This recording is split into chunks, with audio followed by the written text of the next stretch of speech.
one of the ways that we get most limited in our lives begins actually with the way that we think. And the idea and concept of limiting beliefs, while not being new, is something that we have to take into consideration in our journey because sometimes it's actually us who are in our own way. And I'm so excited today to have a conversation with my great friend Lion Goodman to talk about this and how ultimately through our stories, our journeys, through this healing process, we can actually go and build and have the success that we want to have. And I know what you're thinking. Michael, you've talked about limiting beliefs before, but guess what? Not like this. So, this is an episode you're absolutely going to want to stick around and listen to. Very, we get lost so much in our own identity that we forget that it's okay to shift. And so, Lion, I'm super excited to have you here today. My first question for you really is why should anybody listen to us today? First, thank you for having me on, Michael. I admire you and all the work you've done in this field. So thank you. Why someone should listen today is because they want to understand their own mind. And beliefs are at the core of the mind, not just your mind and my mind, but everybody's mind itself. And so by understanding how mind works, we can actually change it at the core, at the fundamental foundation of thought, of emotion, of belief, of action. So many people feel, and I'll speak for myself because I've had this feeling even in this journey, right? These moments where, here's how I'll put it. I see the vision, right? So let's walk this path for a moment because I think this will really help people kind of jumpstart in this episode. They see the vision. Here's the vision. This is what I want to accomplish. This kind of lifestyle, this kind of career, this kind of health, this kind of whatever. And then here you are where you are today. And in that space, of course, we have the gap and we have the journey to like all these things. But I have felt, and I've talked to many people over the years who have this feeling that there is just like a blockage. There is a wall. There is a darkness. There is an inner, there is something that even though they have clear vision, they can't seem to overcome themselves, right? Where do you start the journey of like looking at limiting beliefs and understanding the role that you're playing in your own lack of success or in the role of your success? Like, where do you start to actually reconcile and understand that? I like to start at first principles. What's underneath that? What is the underlying principle beneath that blockage, beneath that resistance, beneath the problem that appears at the surface? There's something happening deep underground. And I like to call beliefs the infrastructure of the human mind. Similar to neurons are the infrastructure of the brain, utility pipes underneath the ground are the infrastructure of the utilities that we use in our house. If all those utility pipes were brought under the surface of the street, we couldn't drive, right? Because there's a lot of infrastructure. And until we look into the infrastructure of the mind is going to be operating on its own principles. And those principles are based on what it's made of, the infrastructure it's made of. And from my point of view, after 50 years of study, is that beliefs are the infrastructural elements. They're the Lego blocks that we use to create a mind. And so by understanding how the Lego blocks work and fit together, we can then understand our own mind. We can understand why we think what we think. We can understand why we feel and react the way we feel and react. And we can understand what's in the way and then clear it out of the way because we understand what it's made of. What don't we understand about the infrastructure of the mind? Like, what are we missing? The first piece is that most people believe that beliefs are a mental construct. They're similar to a thought. And so I believe in Santa Claus. I believe in less government or more government. I believe I'll have another beer. Whatever the belief is, it is a mental idea. But beliefs go much deeper than that. They're actually multidimensional constructs. They're how we put our mind together from the very beginning, even before birth, while developing in the womb. So a friend of mine, Jeremy Lent, calls it the patterning instinct. It's the deep instinct to look for patterns, understand the patterns, identify them, and then use them for whatever's next, for perception, for action, for strategies. So we have to go down below the thought process and recognize that these are multidimensional structures. So, for example, right now, you are experiencing vision. You're seeing me on the screen. You're hearing whatever you're hearing, my voice. You're sensing, you're smelling, you're knowing, you're intuiting, you're connected to spirit. All of those things are happening at once. Your entire experience is multidimensional, and beliefs are made out of our experience. So beliefs must also be multidimensional. They're not just mental.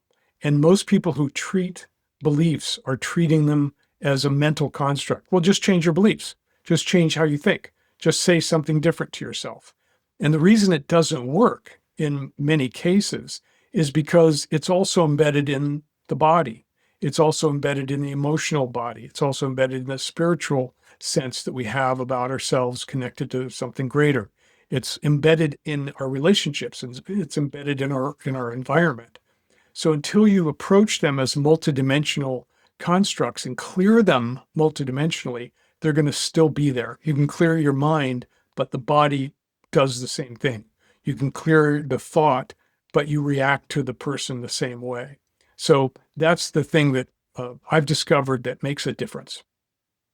And that's why your beliefs become your habits and your habits become your life, right? Because you sit in this so often, and it's the same reason why you're like training for a marathon and it's a week out, and then you're just like, I don't want to do it anymore. Or you self-sabotage, or you get into a healthy relationship and it's finally the thing that you wanted, and then you find a way to destroy it. Or you get financial success, and suddenly the next thing that you do is you go overspend.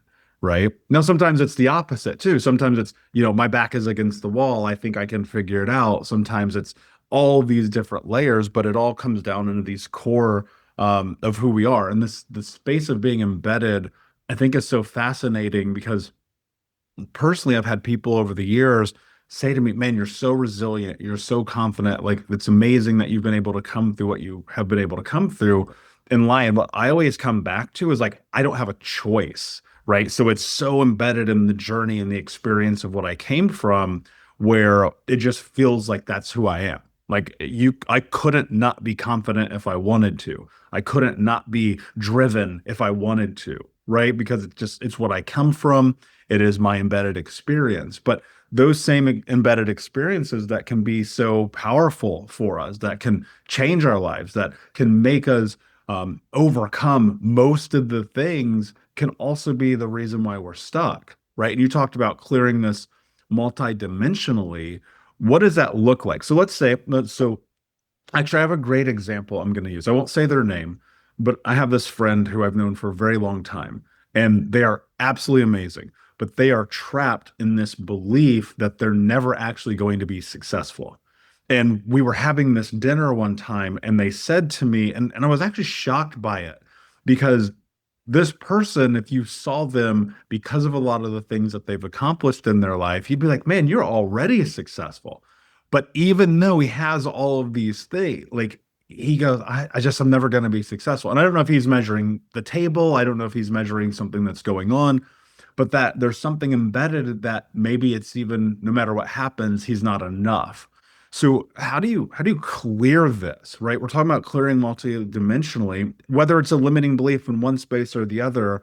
I'd have to believe the approach is kind of the same, or at least adjacent. So how do you start that path? How do you start clearing these beliefs that are actually in your way? Let me start by taking you back to you're saying that you're resilient and you're confident. You were not always resilient or confident. Absolutely not. I've No. heard your story. And so I know that you were a mess for a lot of your life, and that Hmm. something shifted in you that caused you to become who you are today. And that if we go back to that experience, whether it was your mentor or your decision, like, I can't do this anymore, whatever that bottom place was that you sprang from, that experience that caused you to shift changed your identity. Who I am. I am no longer going to be that. I am going to be someone else. Identity is just what we believe about ourselves. So you had a vision that enabled you to move forward. Your friend who believes that they will never be successful has a deeper belief, which is I'm not successful. That's the identity level.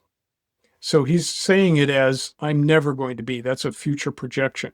But the truth is that he believes he is not successful, that that is not part of his identity. And he would have to change it at the identity level because we can change our behavior, we can change our thinking, we can change our emotional reactions, we can change our strategies. But if we don't get to the identity level of the I am, who am I am successful or I am not successful. And that belief, I am not successful, came from childhood experience. Probably, a mother or a father who said to him, "You'll never be successful doing that." And he took it in as a statement of truth about his identity. I will never be successful. I am not successful. I can't be successful. So until we clear it at that core level, and the core level comes from the experience in childhood where he was told that either once or repeatedly, and he grabbed onto it, he grabbed that pattern either to belong to his family or to agree with his parent so that he didn't get thrown to the wolves. There was some reason why that statement became part of his identity, and he integrated it. And no matter what he did, it may have caused him to strive and achieve things in life, but the identity never changed.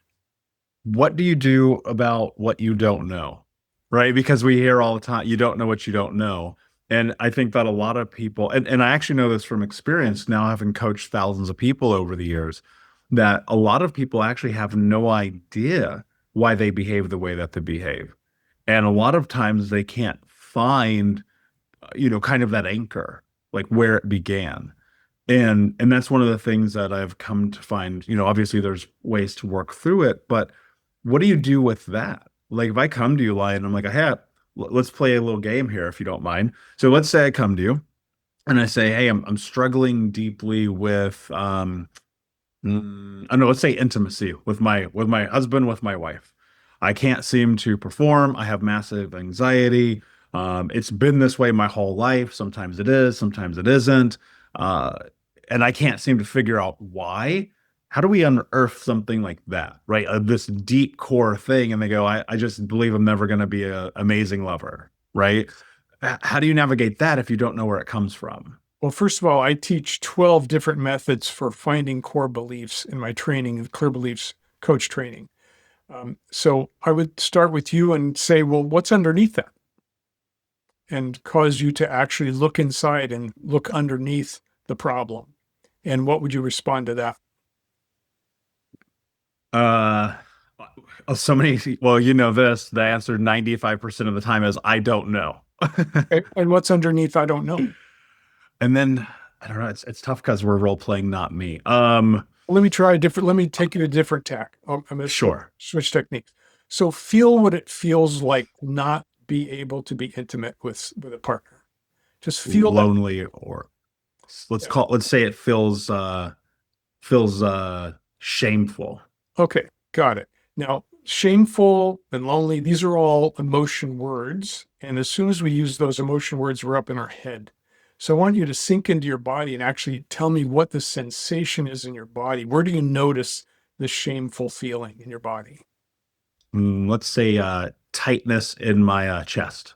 Okay, good. So I'd like you to focus on the tightness in your chest and imagine it's an object because all sensations have shape, size, temperature, pressure like that. So what is the length, width, and depth of that sensation in your chest? Let's say it's size of a baseball or a moon behind you. That is black. That is, I mean, I felt run all the way through me. This is the core. This is something I've dealt with since I was a teenager. It was a problem in my marriage. It was a problem, in dating. It's something that has just always come up for me. It feels like it's always there. Okay, I get that, but just focus on the baseball, the black baseball for a minute. Hmm. Just feel it. Just allow it to be there. All sensations are like messengers. They are like a messenger knocking on our door.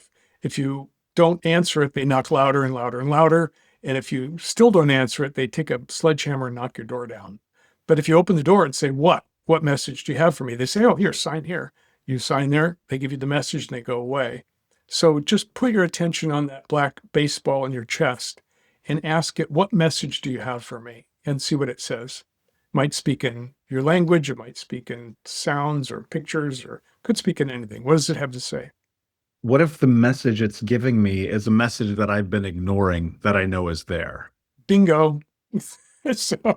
So it brings it up from the subconscious mind to the conscious mind. So this is a Mm. process we call body wisdom. It's a very powerful and impactful uh, system of bringing a person into connection with their subconscious mind in order to speak to it directly. And we often find by this kind of digging process, as I call it excavating, we find out what's really at the core. And then we take from that message and that experience and we spiral back in time to find the originating experience that's associated with that belief.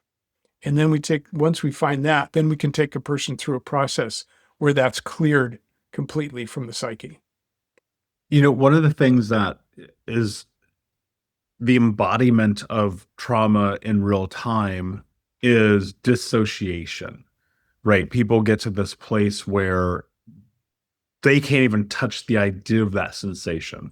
I was there for a long time. God, the amount of EMDR and Gestalt and CBT and name a system that I tried to just try to get my brain and body reconnected. And what I recall now, God, it's been so long, so I'm going to try to make it feel as familiar as possible. But I recall in these moments, people would ask me these questions like this, sitting across from them, trying to do the work, trying to understand my stuckness and my blockages. And it would just feel like just nothingness would come up, emptiness. And you talk about it's this body wisdom. I'm going to say this in a hopefully the right way. A lot of people are ignorant of their body, as in uneducated, not as in dumb, because of dissociation, of being disconnected from the body for so long.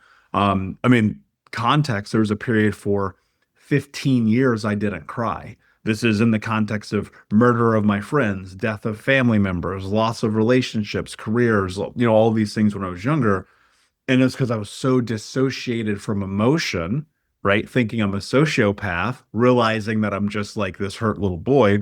So, how do you, when you're sitting across from someone and they're like, I have these limiting beliefs, I hear you, Lion, like I want to see the baseball, but like my brain and my body are so far removed from each other. How do you kind of bridge that gap to get people into the awareness of self? First of all, these processes are all integrated together and there's kind of a smooth flow through them. But the processes are designed specifically to get people back in touch with the things they've suppressed or dissociated from. Dissociation is actually a sensation, and we could focus there. Numbness is a sensation. We could focus there. We work with whatever's present and we continued the process until the person finds the thing that they can actually feel. And I've worked with thousands of people also, and I've never had this fail in all that time, including people who are highly traumatized in multiple ways. And I've heard stories you wouldn't want to hear about, period. So, it took me 40 years to put this system together. And I took more than 100 workshops and trainings over those 40 years to fix myself. That's what was my original intention, was to fix myself.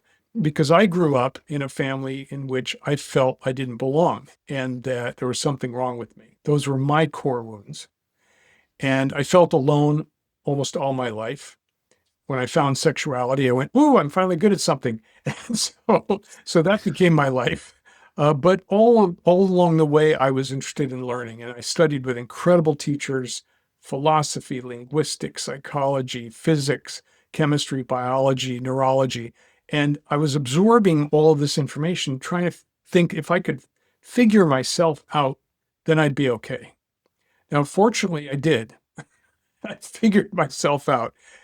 And then I realized I had put this process together which could help other people. And now I train people all over the world how to do this process. We've got 650 graduates in 45 countries around the world.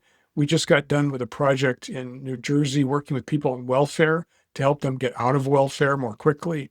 And so the process we know works, and it works, I'd say 97% of the time, not every time. There are some people that are just so blocked and so apart from themselves that they can't find their way back. We send them to trauma specialists. Our process is trauma informed. We understand how trauma happens, how it works in the brain and the mind, and how to unclog it, how to get the blocks and the barriers and the resistance out of the way. It's funny because the journey for me was I want to figure out how to not be me anymore and to be a different me. And that was so much of the beginning of this. And, thank goodness for a rock bottom at 25 instead of 52. I think that has helped me a lot in my life. But what I find to be very fascinating is, if you're willing to start with yourself first and go and do this dark work, like there is this space where on the other side, you may end up helping people. Like I don't know about you, I never saw this path in front of me. I don't remember ever like having this vivid idea of like, oh, it'd be cool to go help people. It was never that. It was just like, man, I'm such a fucking mess right now. Like there's got to be something here. So I'm curious because it is very experiential and is very much our journeys that kind of shape us. And it's like you set me up for this, but my next question was actually going to be for you, like, where did this really start for you? Like, what was it? Because I often get the feeling, now having done this for a very long time, that sometimes as people listen, they go, oh, that's for those people. They figured it out. It's for him, it's for her, it's for Michael. It's not for me. I'm listening, but, it's probably not going to work for me. And I'm just curious, Lion, like, what was your journey? Like, paint us a picture, because I think that if we can humanize this experience a little bit more in a time where people feel disconnected um, through our own journey, I think that'd be beneficial. So I'm just really curious, like, talk me through okay, I've got to fix my own life. This is the path that I'm gonna just see what's on the other side of. Well, I did not grow up in poverty. I grew up in a middle class household in Denver, and everything appeared to be okay, except that there were certain things that clearly did not work. Like my parents didn't talk to each other very much. They would stop talking to each other for weeks at a time. And I knew there was something wrong, but I didn't understand it. I knew that I wasn't connecting with my siblings or my parents or other kids or even my dogs. It's like I was this sort of mind that was moving around isolated. And so my conclusion, as I said, was there must be something wrong with me. And I thought if I could fix it, I'd be okay. And that got me interested in the mind and the brain very early, like at 13. I also got interested in spirituality and past lives, reincarnation, other religions. And so by the time I got to college, I was kind of an avid learner and I studied everything I could. And I had wonderful teachers who pointed me back to the brain and to psychology and said, we know a lot, but we haven't figured it all out. But this is where it's located. This is where we have to look to find out why we do what we do. One of my teachers was in World War II, and he asked the question, why did I have to kill my brothers and sisters? He was over there in Germany killing Nazis, but he saw them as his brothers and sisters, and he came back and he asked these questions. He then passed them on to me, and so I now pass them on to others. This inquiry that we're talking about, this self-inquiry, is the key to evolution. We can evolve ourselves, we can heal ourselves, we can awaken ourselves if we investigate ourselves, if we look inside and find the core and the source of whatever we're experiencing. Because we do create our experience. We create our reality. We don't create external reality, but we certainly create our internal reality. And so if you're experiencing something you don't want to experience, look within and ask, what do I believe about this? What do I believe about myself in this situation? What do I believe about others? What do I believe about the world? What do I believe about life? Because the answers are there. How I treat people is how they treat me. How I relate to people is how they're going to relate to me. How I work in my work environment is how I'm going to be rewarded. What are the rules of the game? How do I function? How can I function? Why do I react the way I react? It's always something in the past because we grew up putting our mind together from our experiences. And so if we have a belief, we came to that belief either because somebody told it to us, it was indoctrinated into us, or we came to our own conclusion about it, or it came from the past. There are inherited beliefs. There's beliefs we get while in the womb. If our mother is feeling fear because she's being beaten, we're going to feel fear and we're going to come to the conclusion life is not safe while still in the womb. It's not a verbal mental process, it's an experiential one. So our experiences are forming into these patterns, which we then use to think and feel and experience and communicate. And it's all sourced in the same place, in the mind. And we can talk about the brain, but I prefer talking about the mind because we don't experience our brains, we don't experience our neurons or our, our amygdala firing. We experience fear. We experience our experience. So that's my answer, is that anybody who wants to heal can heal. The more trauma you have, the longer it will take. But if you're dedicated to it, you will heal. So you walked into this self-inquiry of this idea of the belief that I don't belong.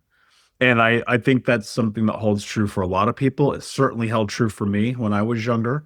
And, sometimes asking that question can lead to this place where the reality is we're scared of what's inside of the answer to that. Because sometimes it's like, actually, I don't belong and I don't want to live here and I don't want to be in this place and I need to leave and I need to find myself. And then sometimes it's, I'm not accepted for who I am. And then it goes deeper. And then now it's because am I gay or do I have a tattoo or do I think this way or is it because my hair is that way or all these things, all these ideas and notions start coming up. And then we get into this sometimes vicious rumination cycle. But to ask the question requires the willingness to accept the answer.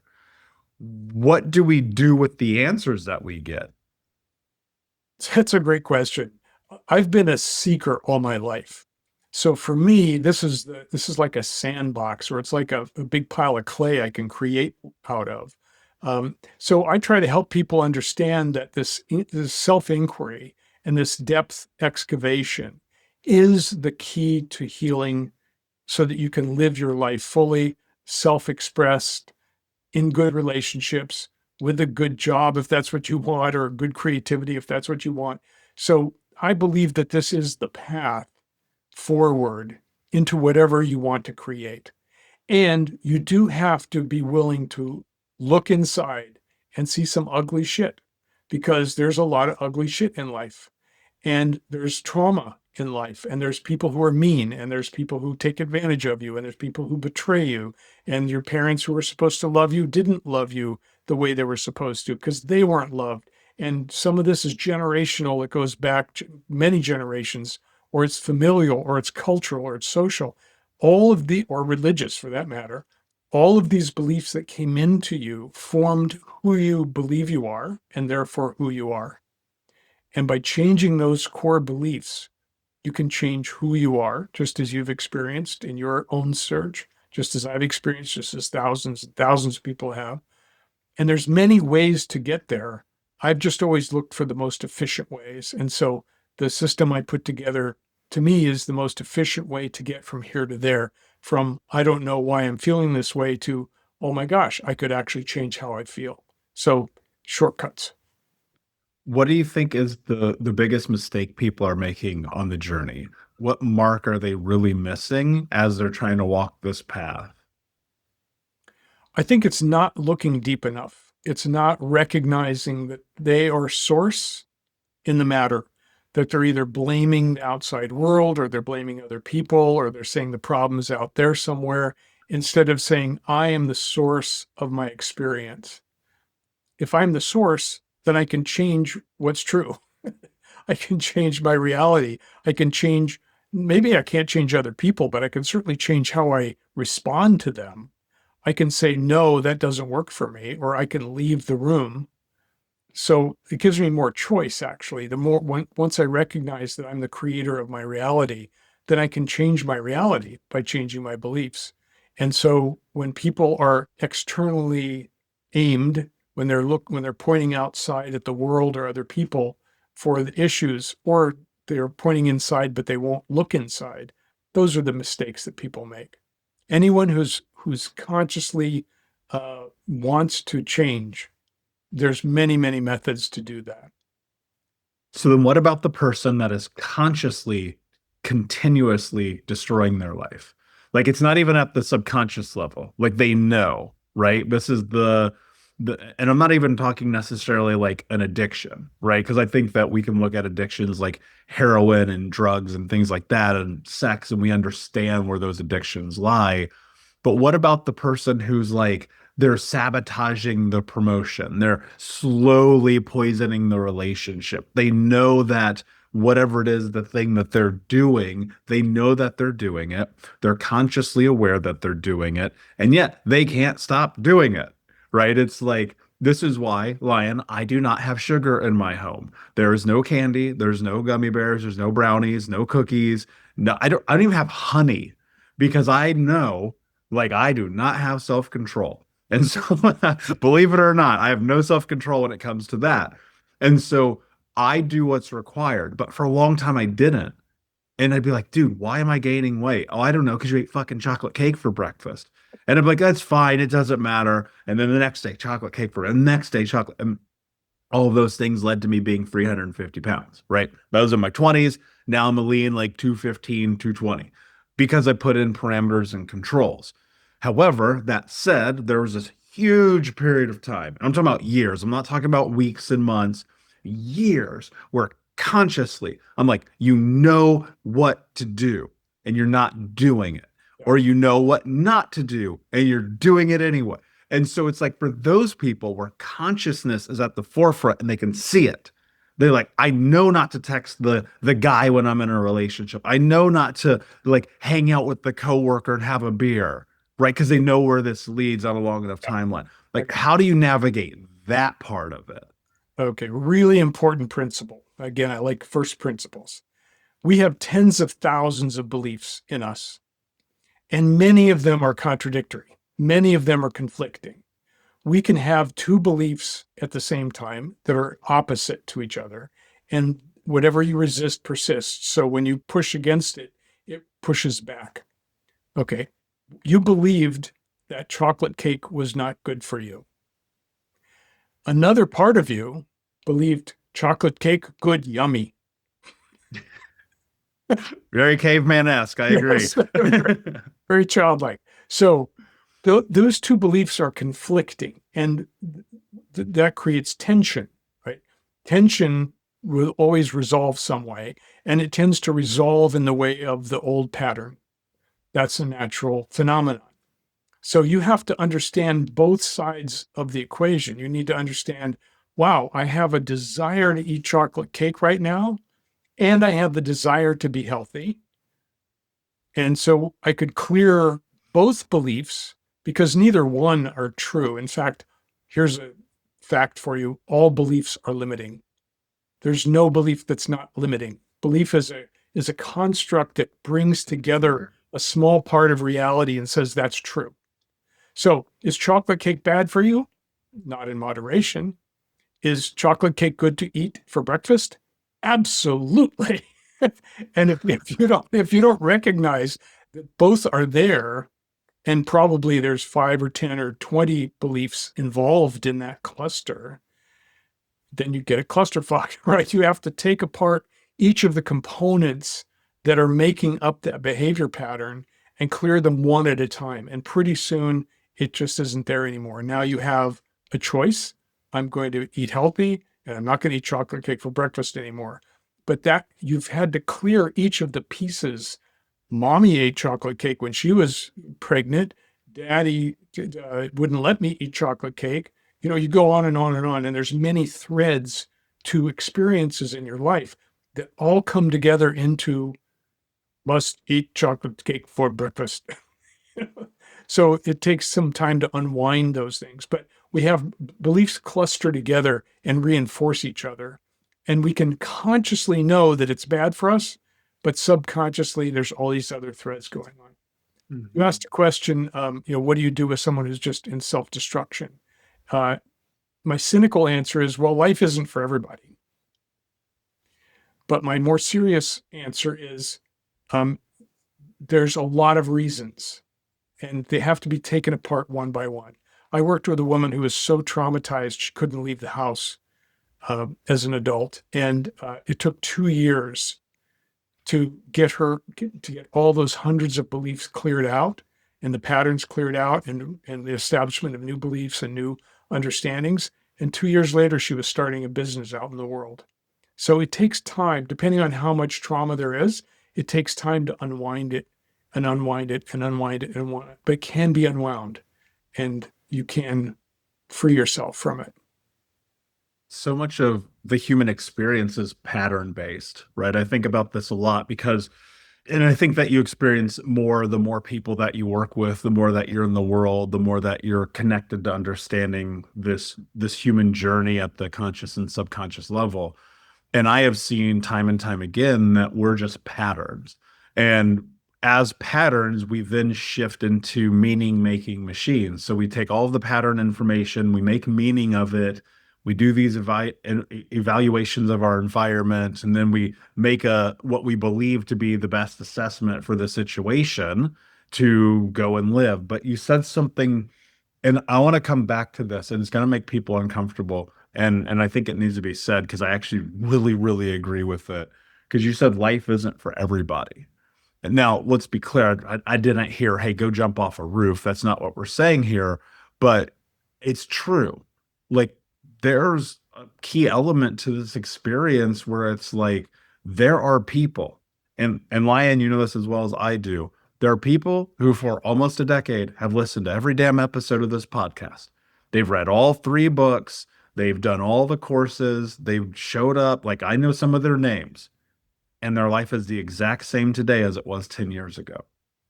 And there's something to me, I look at it like this. If you guys are watching on YouTube, there's this beautiful picture you have behind you over your left shoulder of the waves, and it looks like a pier or something. And to me, I see this image of this person jumping off. They're going into the adventure of life. Most people aren't going to take the leap. That's just the hard, stark reality of it. And the hardest part about that reality is that if you aren't willing to take the leap, then you don't get to complain about the things that you don't get. And there's a level to this where what I think to be true is that at some point you almost, like, in a literal sense, have to be like, okay, fuck being this version of me. I refuse it. I refuse it. I am not going to do this again, because this is where the kicking down the wall comes into play. This is where the taking the leap into the vast unknown comes into play. Because if we are patterned humans who are meaning making machines who evaluate our environment, it's like, why do you think the same patterns that have the same meaning in the same environment will yield a different change, right? Definition of insanity. And so we sit here and we look at this and we go, okay, well, life isn't for everybody. No, it's not. In fact, it's only for those who choose it. And that's the way that I look at it. And so my hope is that more people will choose to be like, you know what, fuck it. I'm going to walk into the breach. I'm going to walk through the breach and into the great unknown, and I'm going to see who I am. But That's this is where I'm. that's anti-survival instinct, right? So our most base instinct is to survive. The ego wants to survive. And if it has patterns, as you said, it uses those patterns to survive.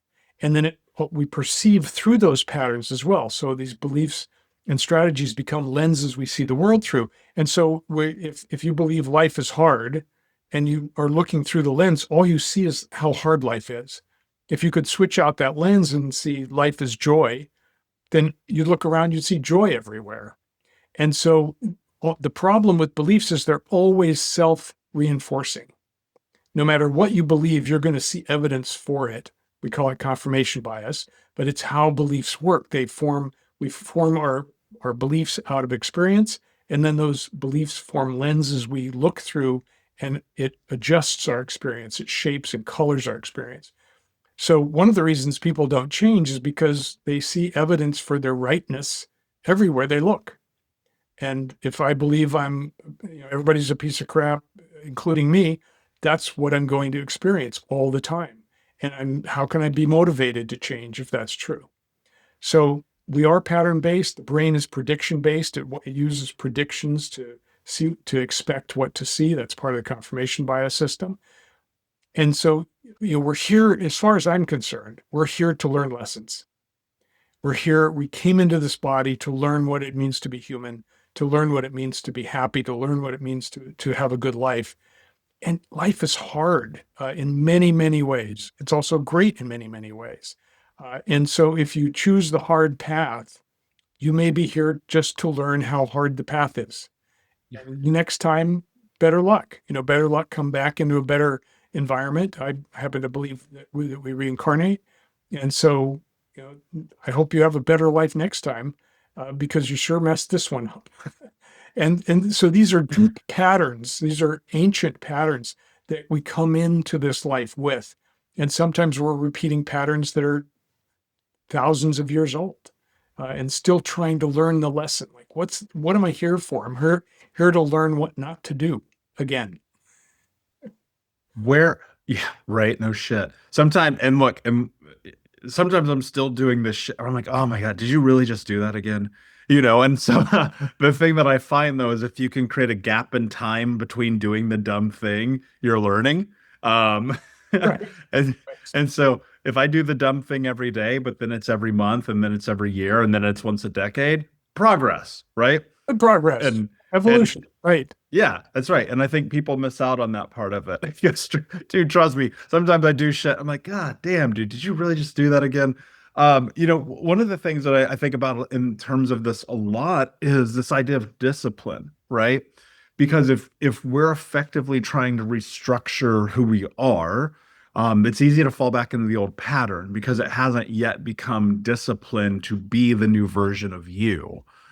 How do we get to this place of being disciplined as the new version? Because so many people, it's the same bullshit as like I'm gonna go to the gym, and then January 1st you go to the gym, and January 5th you're, drinking, beers at the pub. Well, But we're have to look at the root of the word discipline, okay. because the root of the word is the same as disciple, right? It means following someone. And so, and when you ask someone, have you been disciplined lately? They could think, have you been punished lately? Because discipline throughout history, throughout Western history, has meant punishment.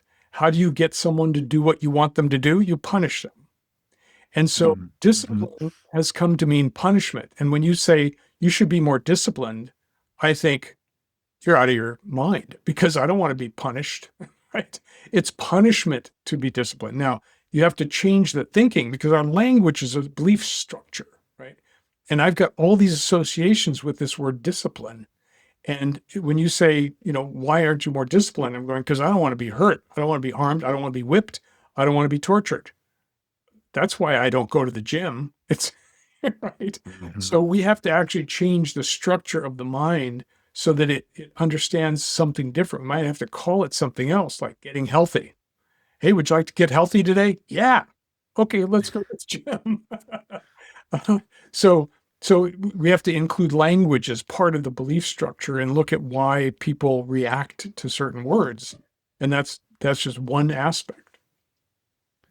So, okay, let's say that we look at this differently because I agree with you, by the way. In fact, in my bathroom right now, it says discipline or death. I wrote it. It used to say no excuses, just results, but I realized that discipline's actually the key to success in life. And it fucking sucks. And it's the most annoying thing probably in the world because trust me, dude, I'd rather eat chocolate cake for breakfast. But what I've discovered in that is that And again, this is my mentality. This doesn't work for everyone. I'm not saying everyone go write discipline or death on your bathroom mirror so you read it every time you walk in there. That may not work for you. It works for me because that's just my nature. But there's something about defining what the words mean. One of the very first exercises I put through all of my clients is to go through and create definitions for the words that they've applied the most meaning to in their life. Because most people are using words that they have no idea what they actually mean.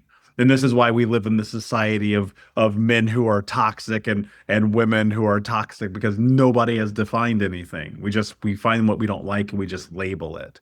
And so if we're doing that in our day-to-day life, you get lost in it.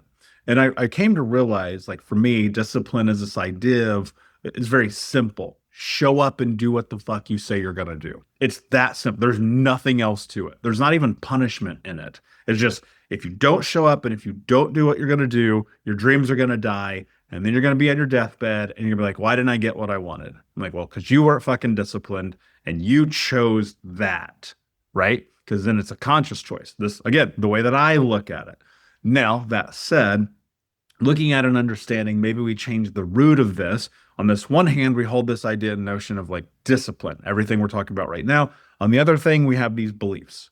How do you marry these two things to create a change in your life for the better? Is it just simply defining them, or is there something in terms of action that people need to take into consideration to actually have a shift transpire? Well, again, let's look at how the mind works. If I make a commitment to myself, I'm going to go to the gym every day. My mind's pretty slippery. All of our minds are pretty slippery. And it's pretty easy to have something else become more important than that the next day or the next day or the next day. On the other hand, if I say, hey, Michael, will you meet me for lunch tomorrow at Sam's Grill? And you say yes. Oh, great. Okay, so now I've made a commitment to you. I have to show up for you to make sure I don't harm you or betray you. So now that simple external agreement has me change my actions and my priorities.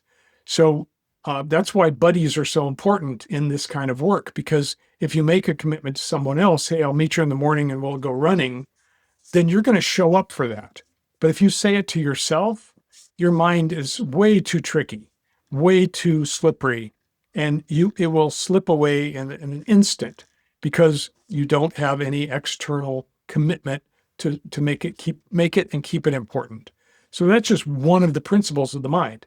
And again, once you understand it, you go, oh, okay, just have a buddy, and then it'll work. It's easy to say just show up for yourself and your commitments, but you're highly disciplined over a long period of time. You were the opposite in your young life. So what did it take you to become disciplined? Was it that absolute decision, I will never be like that again? Or was it an understanding of integrity? I have to keep my word in order to create a better life. What was it for you that changed Yeah, you? great question. The reality is I sat and I looked at my life. I made a very stark assessment of it, and in that assessment, I made a decision. And the decision was you have two choices here.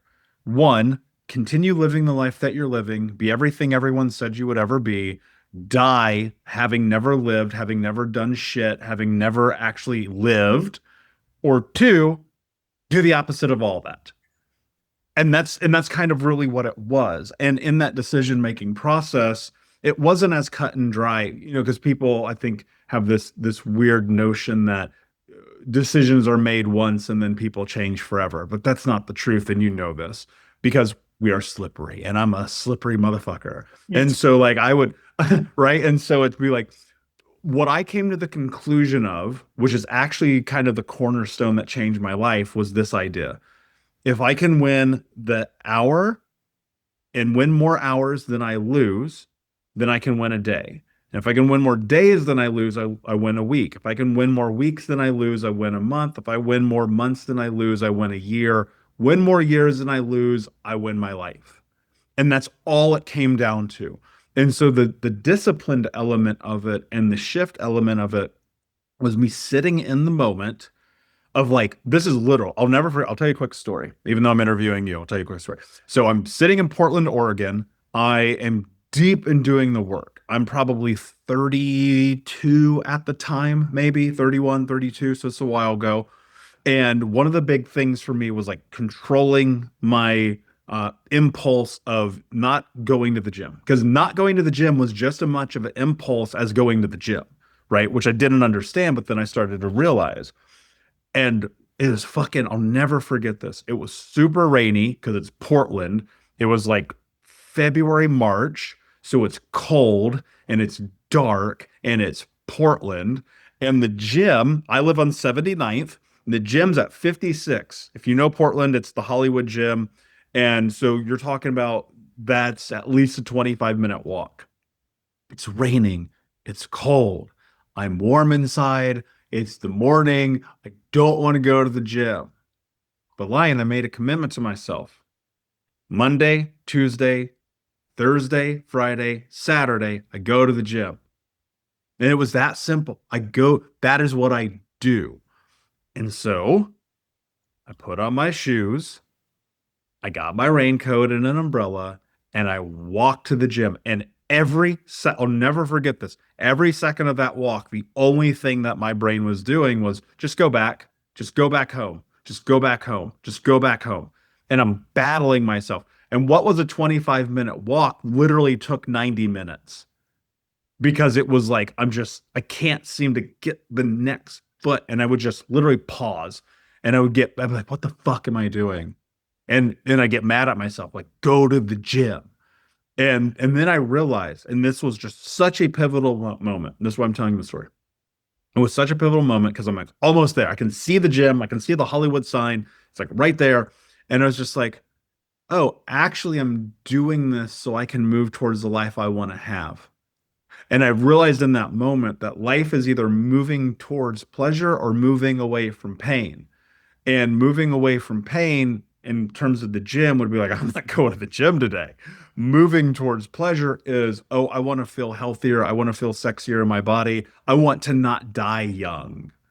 And that changed everything for me. And so it all just this idea about discipline and the frame of creating and changing and shifting my life really just came to what you said a few minutes ago. And it was the lens that I chose to see through. And that's where it all shifted. What I love about what you just said was what I think everyone needs to hear, which is this is not a simple once and done process. This is a hard won process that you do every day and every day and every day and every month and every year. And that even inner work, this inner transformation happens over time with struggle, with difficulty, with, oh my God, I got to do this again. I got to face this shit again. And yeah, the answer is yes. Yes, you do. And that step by step, every one of those steps for those 90 minutes was a step toward your future. And it was hard. It was hard won. So it came to a conclusion, that moment that you just described. It's like, I'm moving toward my new life. But think about all the steps where there was difficulty and inner battle. You were in the ring with yourself, with another part of yourself that said, better to not go than to go. All those beliefs, all those strategies, all those parts, they're fighting with each other inside. And it just took time and presence and repetition and keep going and failing and starting again. That is the process. I sometimes call what we do the machete process, because if you're in a jungle and you can't see anything, you can't see where you're going or your destination. But if you have a machete in your hand, you can at least clear what's right in your way. And then you can take a step forward. And then there's something else in your way, and you clear that out of your way. Then you can take another step forward. And with just a machete, just one chop at a time, you can get all the way to your destination. So it is a process. We are a process. Healing is a process. Awakening is a process. Changing your life is a process. And you got to be committed for the long term, for that vision. What changes people most of the time is having a clear vision, like you did, of what I want to be, who I want to be, how I want to be, what I want my life to be. And then one step at a time. Yep. And you need a system to get there. And most people try to do this on their own and it doesn't work. I've never seen it work on your own. Just never have. There might be an outlier, but I don't know who they are. That said, I want people and I want to encourage people to come and learn from you and learn with you and walk that process because the work that you've done is amazing. The fact that you have built something that actually is practical, that has shifted and changes people's life, is something that should be investigated deeply, especially if you're someone who is stuck. You're in the stuckness, you're in your own way, your lenses are dirty. I want you to go and spend some time with Lion. So that said, my friend, how can people find you and work with you and learn more about what you're doing? First place to go is liongoodman.com. That's got access to all my materials, articles, and free ebooks. One of my ebooks is Clear Your Beliefs, and that has an exercise in there called Belief Self-Diagnosis, where it takes you through a process where you can actually bring your subconscious beliefs up to a conscious level. That's always the first step. Awareness is always the first step. So liongoodman.com, place to get everything. Great. And guys, of course, if you go to thinkunbrokenpodcast.com, look up Lion's episode, there will be that and more in the show notes. My last question for you, my friend. What does it mean to you to be unbroken? When I take all my beliefs off and I look at other people, I see light. I see shining stars, just like the stars out in space. I think each person is a star here to bring their light to the world. That is our essence, is that light. And then we get covered over by our beliefs and our structures and our strategies and our traumas and everything else. And it's an unlayering process at the core of every person, no matter how broken they appear. There is an unbroken essence at the center. And that's what I tell everybody. That's how I see people. And then it's just a matter of how do we get that unlayering going so that you can shine your light in the world. I love that. Brilliantly said, my friend. Thank you so much for being here and bringing all of your insight today. Unbroken Nation, thank you so much for listening.